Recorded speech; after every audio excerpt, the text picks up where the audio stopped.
এবং আপনারা জেনে অবাক হবেন যে এই মাঠটি একসময় শেখ পরিবারের দখলে ছিল এবং এটাকে আমরা অবমুক্ত করেছি। আজকে বাহিরে আপনারা যে সাইনবোর্ডটি আপনারা দেখবেন, সেই সাইনবোর্ডটিতে বনানী চেয়ারম্যান বাড়ির মাঠ সাইনবোর্ড দেওয়া হয়েছে এবং বাংলাদেশ ঢাকা সহ বাংলাদেশটা পুরোটাই আসলে দখল হয়ে গিয়েছিল।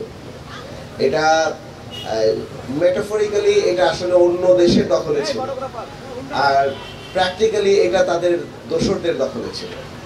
এবং একটি পরিবার, শেখ পরিবার, তারা শুধুমাত্র যে দেশের বিভিন্ন ন্যাচারাল রিসোর্স দখল করেছে তা না, আস্তে আস্তে আস্তে সব পাবলিক স্পেসগুলোও দখল হয়ে গেছে গত 17 বছর আপনারা লক্ষ্য করেছেন। এবং তার লাস্ট নমুনা হচ্ছে আরবান ওপেন স্পেস, যেখানে মানুষ খেলাধুলা করবে, হাঁটবে, সেগুলো তাদের নাতিপুতির নামে কিন্তু তারা এগুলোকে দখল করেছে, সাধারণের কোনো প্রবেশ ছিল না।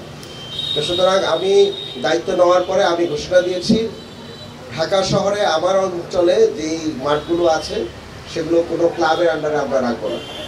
আপনারা জানেন যে ধানমন্ডিতে অনেকগুলো মাঠ আছে, সেগুলো ক্লাবের আন্ডারে গিয়ে সাধারণ মানুষের অ্যাক্সেস বন্ধ হয়ে গিয়েছে। সুতরাং পাবলিক স্পেসে মানুষের আসা যাওয়া করা, বাচ্চাদের মোবিলিটিটা, এটা একটা রাইটস, অধিকার। সুতরাং এই অধিকারকে আমরা শুধুমাত্র কিছু শ্রেণীর জন্য কিংবা একটা অ্যাফ্লুয়েন্ট ক্লাসের জন্য যদি আমরা ডেডিকেট করি, এটা সামাজিকভাবে আরেক ধরনের বৈষম্য তৈরি করবে, ইনজাস্টিস তৈরি করবে। তো সেই ইনজাস্টিস যেন না হয়, সেই জন্য আমরা এই স্পোর্টস এরিয়ার সাথে আমরা কথা বলেছি। কথা বলে আমরা তাদের অর্গানাইজিং ক্যাপাসিটিটাকে আমরা অনার করেছি। অনার করে আমরা বললাম যে আমরা সিটি কর্পোরেশন এবং বনানী স্পোর্টস এরিয়া জয়েন্টলি আমরা মাঠটি পরিচালনা করব। এই মাঠের আরেকটা স্পেশালাইজেশন আছে, আপনারা জানেন কিনা। এই মাঠ হচ্ছে ঢাকা শহরের অন্যতম অনেকগুলো মাঠের মধ্যে একটি, যেখানের মধ্যে স্পেশাল চিলড্রেন যারা, তাদের জন্য কেয়ার গিভিং সার্ভিস দিয়ে তাদের বাচ্চাদেরকে এখানে কিন্তু এন্টারটেইন করা হয়।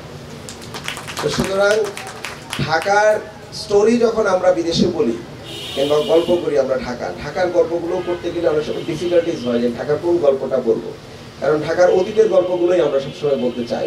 নতুন কোনো গল্প কিন্তু আমরা গত 20 বছরে কিংবা মানে সাম্প্রতিক সময় আমরা কোনো ঢাকার গল্প তৈরি করতে পারিনি।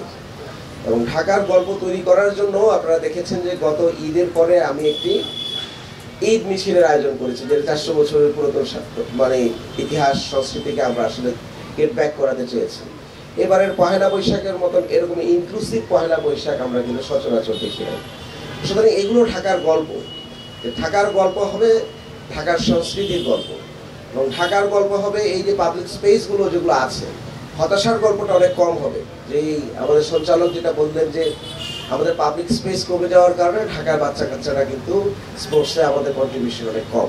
তো সুতরাং ঢাকার গল্পকে আমরা আবার ফিরিয়ে আনতে চাই, এবং সেরকমই একটি বড় গল্প হচ্ছে যে আমরা যখন বাহিরে যাব, ঢাকায় এরকম আরও অনেকগুলো মাঠ আছে, আপনারা জানতে পারবেন, সিটি কর্পোরেশনের ওয়েবসাইটে গেলে দেখতে পাবেন, যেই মাঠগুলোতে আমরা স্পেশাল নিডস চিলড্রেনদেরকে, অটিস্টিক চিলড্রেনদেরকে আমরা ডেডিকেটেডলি কেয়ার গিভিং সার্ভিস দিয়ে তাদের মনোরঞ্জন এবং তাদের বিকাশের জন্য আমরা সহায়তা করছি।